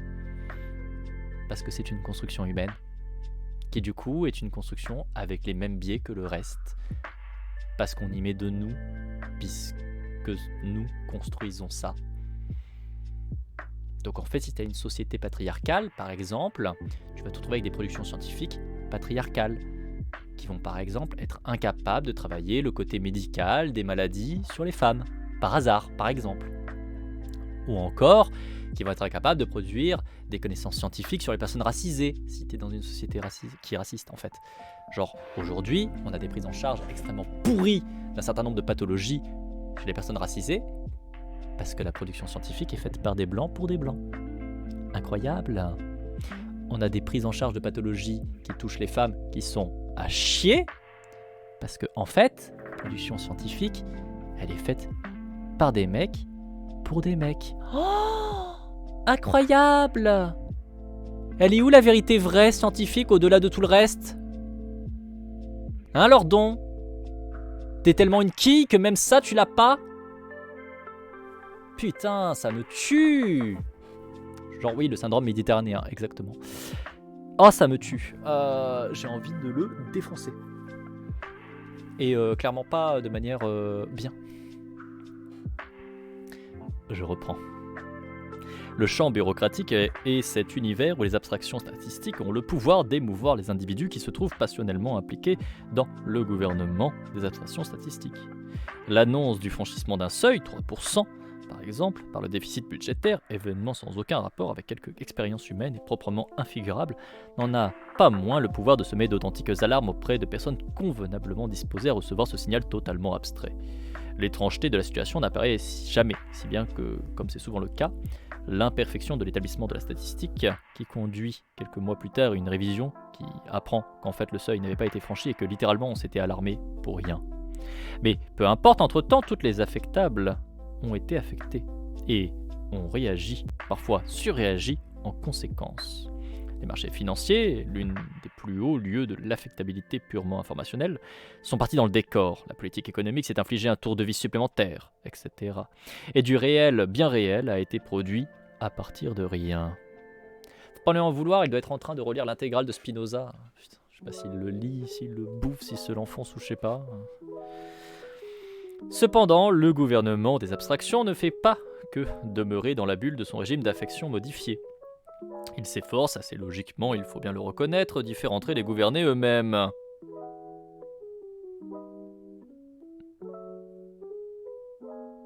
J'ai un gros doute. Genre un très Gros doute. Mais d'accord, allez si tu veux. Donc, les gouvernements s'efforcent d'y faire entrer les gouvernés eux-mêmes. Quel meilleur moyen en effet de s'assurer de la normalisation des gouvernés que de leur faire partager les affections des gouvernants. Ainsi, par exemple, la question de la dette publique fait-elle l'objet d'un intense travail de propagande pour la faire entrer dans les affections de la population, là où, a priori, radicalement étrangère à toute expérience, elle n'avait aucune chance de s'y établir spontanément. Oui, parce qu'évidemment, toutes ces questions-là sont bien au-delà des préoccupations du peuple. Le peuple s'en fout, le peuple n'est pas concerné par tout ça, voyons, c'est le peuple. Il ne s'intéresse pas à ces questions-là, voyons. Très significativement, l'activisme passionnel gouvernemental recourt au même procédé que l'activisme critique. Il monte ses machines affectantes à lui. Ainsi, les compteurs de la dette, comme on a pu en voir aux États-Unis, qui actualisent en temps réel, sur des tableaux à 14 chiffres, la croissance folle ou plutôt rendue affolante de la dette pour mieux frapper les esprits, impressionner les corps. Quand il ne s'adonne pas à ce genre de mise en scène, il mobilise tout ce qu'il peut d'autorité sociale, c'est-à-dire de porteurs de capital symbolique, économistes, universitaires, tous revêtus de leur titre d'experts et commis à la pédagogie de la dette. Lordon, tu es un économiste. Tu es un philosophe de l'économie, pour être précis. Sérieusement. Sérieusement, Lordon.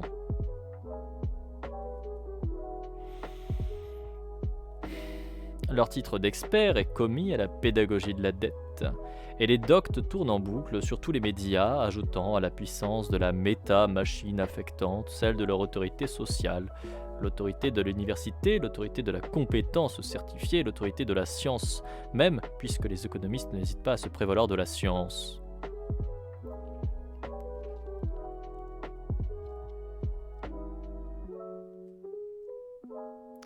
Vous croyez qu'à un moment donné, il va faire le lien avec lui ou pas? Vous croyez qu'à un moment, ça va faire tilt dans sa tête? Ou vraiment, à aucun moment, ni de près, ni de loin?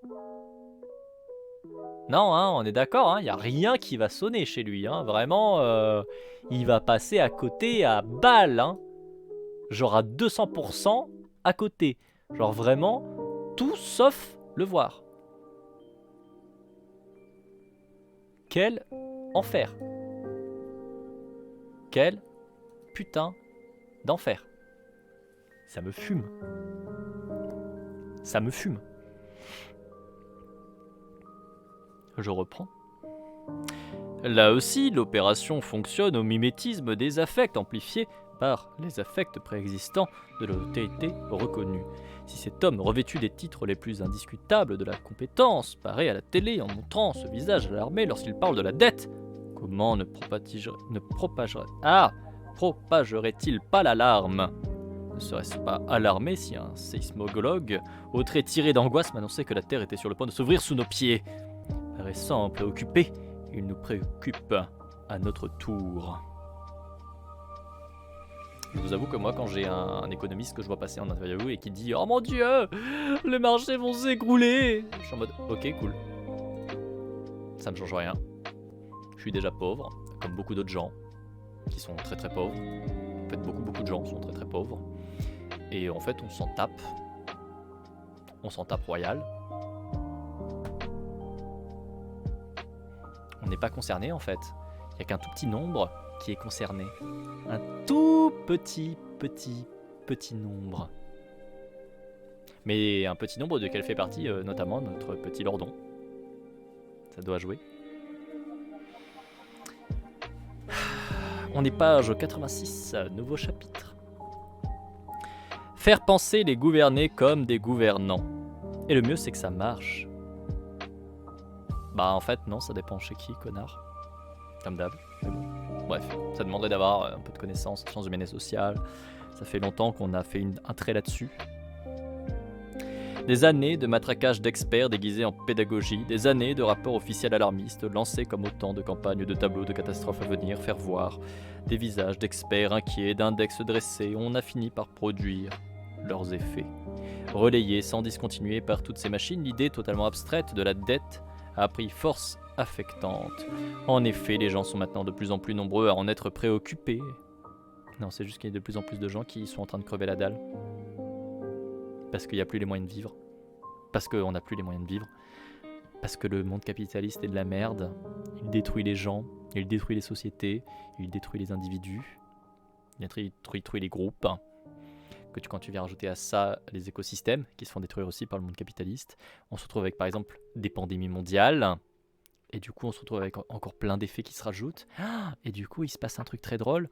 Enfin, très drôle, façon de parler. Il y a des gens qui shiftent de classe. Il y a des gens qui étaient jusqu'à présent des valides et qui d'un coup sont plus des valides. Et du coup, ils commencent à voir ce que subissent des gens au quotidien depuis des décennies. Et là, d'un coup, ça fait...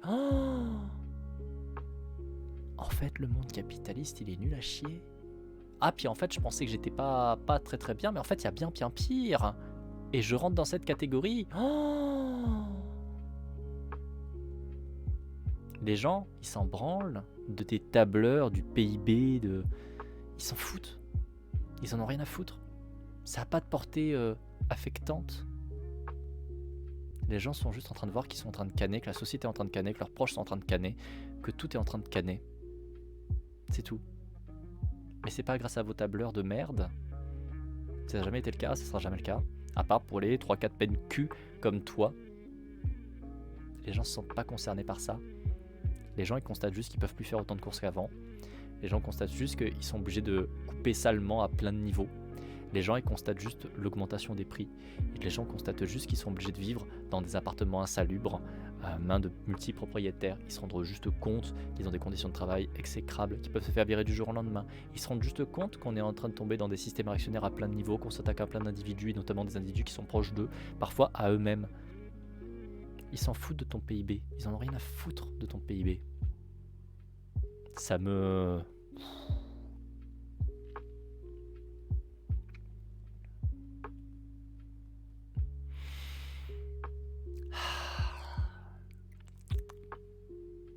Reprenons. En effet, les gens sont maintenant de plus en plus nombreux à en être préoccupés. C'est une impressionnante démonstration de la puissance politique comme un ars affectandi. Une campagne peut faire prendre de nouveaux plis. Elle peut faire entrer dans la vie des gens une nouvelle affectabilité à une chose qui n'appartient en rien à la vie des gens, qui est totalement étrangère à l'expérience commune. Désormais, quand ils entendent l'abstraction du ratio de la dette, 60%, 90%, eux aussi connaissent l'alarme. Non, connard, toujours pas. On voit donc maintenant des gens très extérieurs au champ bureaucratique en avoir pris la disposition, adopter un air grave et sentencieux, préoccupé comme peut l'être l'homme des abstractions quand il est question de l'abstraction, et préoccupé d'une préoccupation devenue toute personnelle. La dette, c'est leur affaire. Pour un peu, ils en perdraient le sommeil, et cette chose qui est sans aucun rapport avec ce qu'ils vivent. Encore une fois, ça touche que les mêmes personnes. Hein. Alors je ne doute pas un instant que ça doit toucher un individu comme Lordon, hein. Ça, je veux bien le croire. Hein. Mais en dehors de l'Orphion et des gens comme lui, globalement des mecs blancs, hétéros, cis, qui ont des métiers, on va dire, plutôt avantageux et des revenus plutôt avantageux. Et avantageux, je suis désolé de vous le rappeler, mais c'est globalement au-dessus de à peu près 1800-2000 balles. Voilà. Donc si vous avez un salaire au-dessus, vous êtes à l'avantage. Vous êtes déjà bien au-dessus de la plupart des revenus des gens. Que vous en ayez conscience ou pas, ça ne change rien. Et si votre seul argument c'est de me dire « Ah non, mais moi tous les gens autour de moi ils gagnent à peu près ça, donc en fait je suis dans la moyenne », non. Statistiquement, de fait, non. Tu es dans la moyenne de ton groupe, qui est très bien, très bien. La moyenne de ton groupe elle est au-dessus de la moyenne générale, de fait. Tu es à l'avantage. C'est triste. Parce que ça veut dire qu'il y a peut-être beaucoup de choses à remettre en question à plein de niveaux. Peut-être comme une approche rationaliste des choses, ça pourrait être important, comme le fait de te sentir concerné par la dette. Mais bon, bref. Bien sûr, ce mécanisme qui convertit une abstraction économique au souci personnel est offert à toutes les modulations sociologiques. L'identification imaginaire avec l'expert jouera d'autant plus que l'individu est déjà détenteur d'un certain capital scolaire, et par là porté à se considérer lui-même comme un quasi-expert, comme un locuteur préautorisé, qui signale d'ailleurs sa différence sociale par sa capacité même à se préoccuper d'abstraction. Le type d'aptitude qui est la marque d'un certain type de personne, le signe d'une certaine hauteur de vue précisément surélevée par rapport aux expériences ordinaires de la vie courante. Ah, fin de la VOD, bah ça tombait, écoute, on va continuer. La moyenne en France pour 2250 euros. Ok. Bah voilà, je savais bien que c'était dans ces eaux-là, à peu près dans les 2000. J'avais plus le chiffre exact. Je crois qu'il y a un tiers des gens qui sont en dessous de 1800, 1700, 1800 de tête. Je crois que c'est un truc comme ça. Et après, effectivement, bah, du coup, tu nous dis à 2250, tu as 50% en dessous, 50% au-dessus. Sachant qu'on sait que ça monte drastiquement. Hein. Un truc qu'il ne faut pas oublier, et qui est triste, c'est que la moyenne, ça prend en compte les très très très hauts revenus, qui sont touchés par une toute petite minorité. Mais ça fait décaler la moyenne. Et c'est ça qui est très gênant. C'est pour ça qu'il faut mieux regarder le médian en moyen. En général, c'est beaucoup plus intéressant le médian. Parce que le médian, ça veut dire qu'il y a 50% des gens qui sont en dessous, 50% des gens qui sont au-dessus. Point, basta. Là, je présume que ça doit être le médian. Je présume. J'en sais rien. Pour le coup, j'avoue que j'ai pas les chiffres exacts en tête. Je sais que c'est dans ces eaux-là, dans les 2000, globalement, grosso merdo. Mais là, je pensais notamment à tous les retours qu'on a de manière très récurrente, notamment sur les réseaux sociaux. Vous avez une quantité phénoménale de gens qui vous disent « Non, mais moi, je gagne que 3000 euros, que 4000 euros. Ça va, je suis pas un bourgeois, etc. » Alors que t'es en mode, enfin si frère, t'es grave un bourgeois, clairement, hein, et qui vont te dire non mais il faut se sentir concerné quand même par tout ce qui est le PIB, etc. C'est normal qu'ils se sentent concernés, ils sont clairement au-dessus, Et encore une fois, il faut pas oublier un truc, c'est que quand vous avez 50% de la population qui est en dessous d'une certaine somme, donc là c'est bien le médian, c'est bien ce que je pensais, donc les 2250 qui sont médians, ça veut dire que en fait au-dessus, vous avez forcément 50% de la population, mais dès que vous allez monter un petit peu en argent, ça va drastiquement chuter. C'est-à-dire qu'une grande majorité des gens sont autour des 2250. Vous arrivez sur 2500, déjà, rien que ça, vous devez être facilement, à mon avis, dans les peut-être 70% des Français qui sont en dessous. Encore une fois, j'ai pas les chiffres en tête précisément, mais ça descend très très vite. Ça descend très très vite le pourcentage. Et il n'y a qu'un tout petit pourcentage qui est vraiment, vraiment au-dessus. Parce que, encore une fois, c'est le système capitaliste qui pousse à ça. Le système capitaliste, c'est marqué dans le nom, capitaliser. Donc si vous capitalisez, ça veut dire que vous accaparez des ressources que les autres n'ont pas. C'est le principe du capitalisme, encore une fois. Et donc du coup, vraiment, quand tu vois des gens qui te sortent des conneries phénoménales, enfin, on peut penser, par exemple, en ce moment, vous avez les médecins qui sont en train de parler de faire une grève illimitée, parce qu'ils touchent, en moyenne, les médecins, 5000 balles par mois, et qu'apparemment, bah, c'est pas assez. Si vous remettez avec ce qu'a dit Apollyon, la médiane à 2250 balles, on est légèrement au-dessus. Très légèrement, le double. Ça va, le double quoi.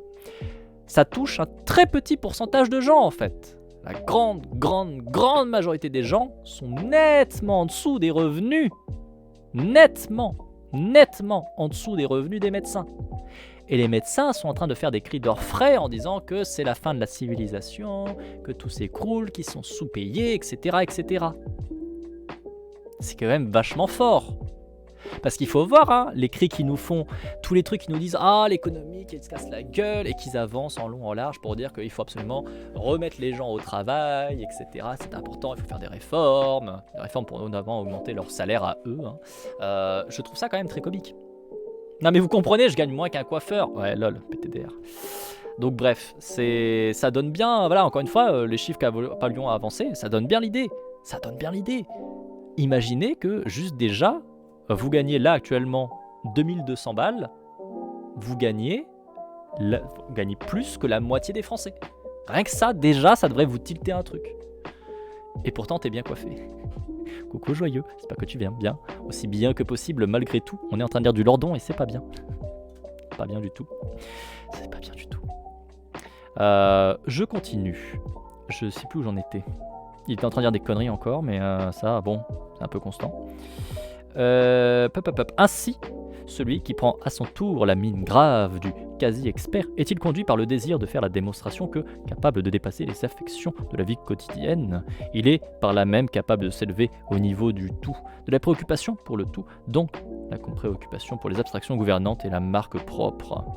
De la simple terreur de la dette émulée par contagion des affects jusqu'au concernement personnel affecté, ici au sens de l'affectation, la gamme est large de ressorts passionnels qui peut activer la politique affectante de la dette pour faire entrer dans l'ingénium une nouvelle affectabilité que la simple expérience n'avait pas le pouvoir de former. J'ai atteint ma limite, je vais vous laisser pour aujourd'hui. Des bisous Etilwen, passe une bonne fin de journée. faut aussi voir que 20 millions de Français travaillent à Paris qui ont tous un salaire plus élevé que les autres. Oui, oui, bien sûr. Alors, oui, ça aussi, c'est un truc à prendre en compte. Il faut prendre en compte que déjà, effectivement, beaucoup de gens travaillent à Paris. Paris qui a malheureusement un coût de la vie qui est très élevé. Ce qui fait que même si tu as des gens qui gagnent beaucoup, on va dire, qui gagnent un salaire plus élevé, bah en fait, ils peuvent être quand même précaires. Parce que si tu prends le coût de la vie à Paris, admettons, tu gagnes 2200 balles. On reprend le médian. Si tu vis à Paris avec 2200 balles, ton loyer, déjà, il va te bouffer au moins 50% de ton salaire. Ah et le pire, c'est si tu touches un SMIC à Paris. Oh, tu touches un SMIC à Paris, tu vas pas faire grand-chose. Hein. Quand tu vois que tu as les loyers qui sont littéralement à plus de 1000 balles, facile. Ah bah ouais, hein. Et encore, hein, ça dépend où est-ce que vous vivez à Paris, hein, parce que vivre à Paris, selon où vous vivez à Paris, c'est pas tout à fait les mêmes prix, mais ça reste un milieu où la vie est très chère, très très très chère. Et du coup, gagner plus en fait que le SMIC en vivant à Paris, bah à moins de gagner un minimum bien, bah finalement tu vis pas bien en fait. Tu vis pas bien. Perso, je vis dans le 15e, 1400 € de loyer pour 47 mètres carrés. Voilà, typiquement, 1400 € de loyer. Donc forcément derrière, en fait, tu peux avoir un salaire médian qui va monter, si tu veux. En fait, ça change rien que si le coût de la vie, concrètement, est complètement éclaté, ben en fait, tu gagnes pas. Tu ne vis pas bien, en fait. Par contre, ça n'a aucune valeur par rapport à des gens qui, on va prendre des médecins, gagnent une quantité phénoménale de thunes. Oui, il n'y a pas qu'à Paris. Enfin, moi, personnellement, alors du coup, je suis pas très très loin de Aix-en-Provence, que du coup tu dois connaître, Chéraz. Le loyer est complètement éclaté. Enfin, pour vous donner une vague idée, les loyers que je voyais passer quand je vivais du côté d'Aix-en-Provence, 9 mètres carrés, 9 mètres carrés, gardez bien la tête, hein, 9 mètres carrés, 1000 balles. Et j'ai déjà vu ça comme offre. Ah ouais, d'un coup tu fais, ah oui. Ah, intéressant. Bah écoutez, je vais vendre 3 reins. Oui, j'en ai pas 3, mais je vais trouver un moyen d'en vendre 3. Ah oui. T'as pas le choix en fait. Et donc derrière, tu peux avoir un salaire, admettons, qui est médian. Hein. Tu peux revenir sur le chiffre que nous a dit Apollon, 2250. Mais en fait, c'est pas bien. Hein. Tu vis pas bien. Quand t'as ça comme loyer qui sort déjà, et tu rajoutes les coûts de la vie à côté, le simple fait de faire des courses, de payer tes factures, de payer l'essence, etc. C'est mort en fait. T'es dans la merde en fait. Et c'est pour ça qu'on se retrouve avec des chiffres qui sont complètement aberrants. Là, il est tombé que 1/3 des Français ont peur de ne pas avoir à manger jusqu'à la fin du mois. Et connaissent des problèmes sur le fait de se nourrir jusqu'à la fin du mois. 1/3 des Français. Est-ce qu'on se rend compte à quel point c'est pété du cul? Enfin, et après, t'as Lordon qui te dit il faut penser quand même à la difficulté des patrons et des gouvernants. J'ai tellement de compassion pour les patrons et les gouvernants. Ils souffrent. Ils souffrent de devoir prendre des décisions pour nous. Ah.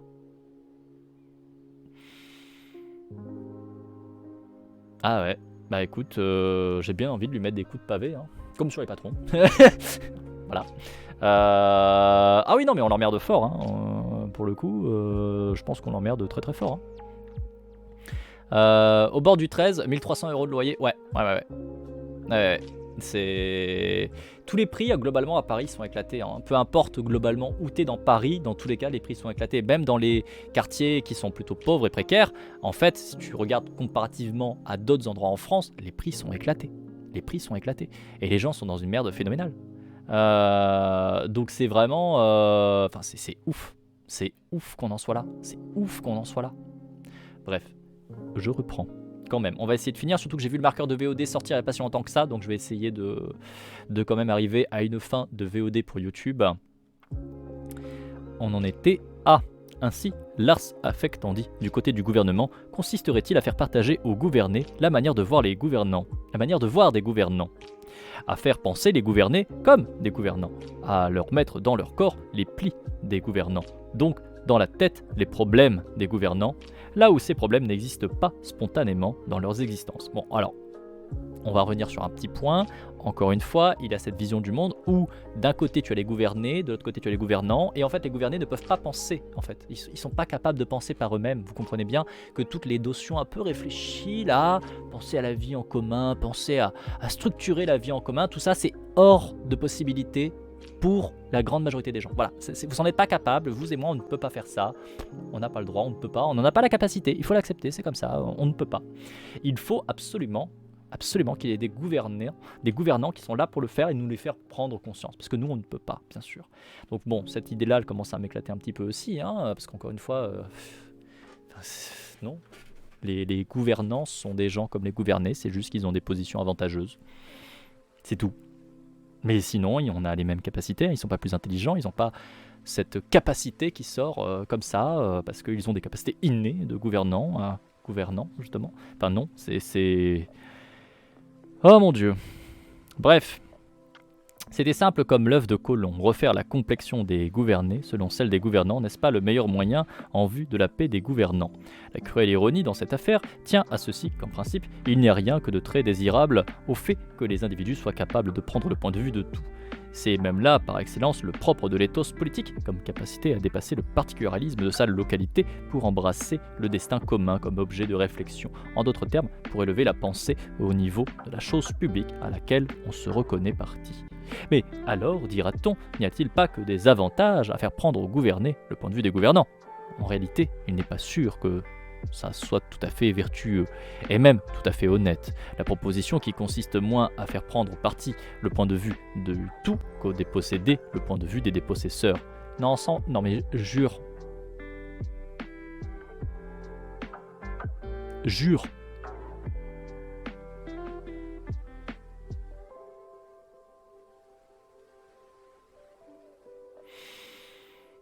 Sans déconner, le mec est en train de te dire est-ce qu'on ne devrait pas du coup quand même laisser faire? Parce que finalement, si les gouvernés se mettent à penser comme les gouvernants, tout va bien. Ah bah c'est peut-être pas très honnête en fait, il y a peut-être un problème, je sais pas, genre peut-être les personnes qui sont défavorisées et qui du coup en prennent plein la gueule et qui sont complètement ostracisées par le système, je sais pas, je vais dire au hasard les meufs, au hasard les personnes racisées, les personnes handicapées, enfin en bref, toutes les personnes qui subissent des oppressions de près ou de loin, est-ce que éventuellement, bah ça va pas du coup continuer à les léser?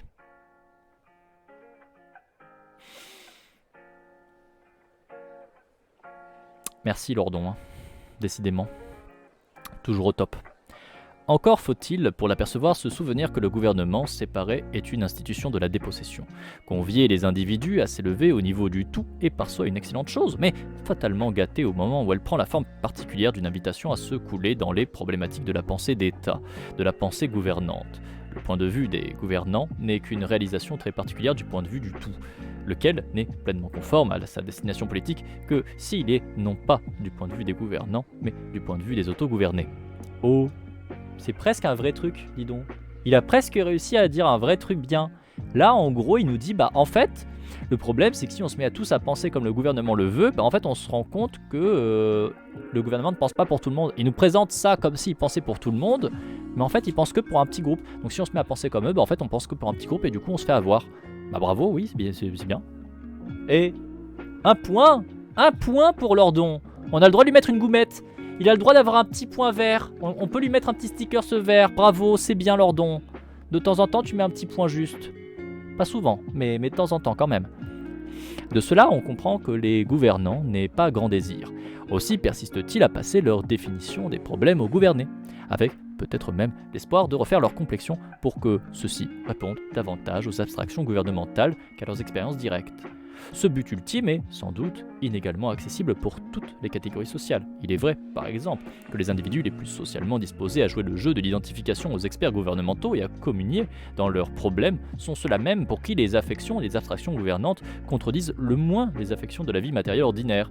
Ils sont un peu fortunés, ils ont peut-être un peu d'épargne, ils sont investis en titre de la dette publique, ce sont donc sous les coups d'affects remarquablement convergents, le discours en toute généralité de la dette ayant même la propriété de fournir un recouvrement opportun de leur intérêt matériel, et ceci quoique des configurations bien plus contradictoires puissent se présenter, comme toujours selon la pondération relative des affects, jusqu'à convertir certains, on l'a vu, à des abstractions dont la mise en œuvre attente en fait directement à leur intérêt matériel.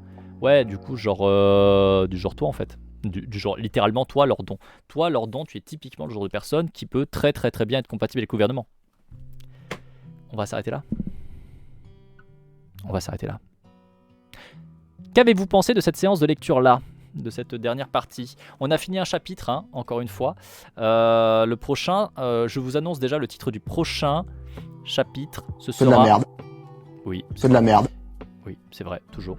Le prochain chapitre sera le pare-feu des abstractions gouvernementales, surtout ne pas voir. C'était plus clair, mais c'était pas plus réjouissant, hein. Non, c'était pas très réjouissant. Bon, petite fougère de YouTube. Encore une fois, on a avancé dans la lecture de Lordon. Je sais plus quelle page on est là. J'ai pas regardé. Attendez. Nous sommes arrivés à la page 90. Il ne reste que 100 pages. Ou il reste encore 100 pages. Ou il reste malheureusement 100 pages. Mais ça sera une prochaine fois. Petite fougère de YouTube. Je te fais des gros bisous. À bientôt pour une prochaine lecture. Ciao ciao ciao.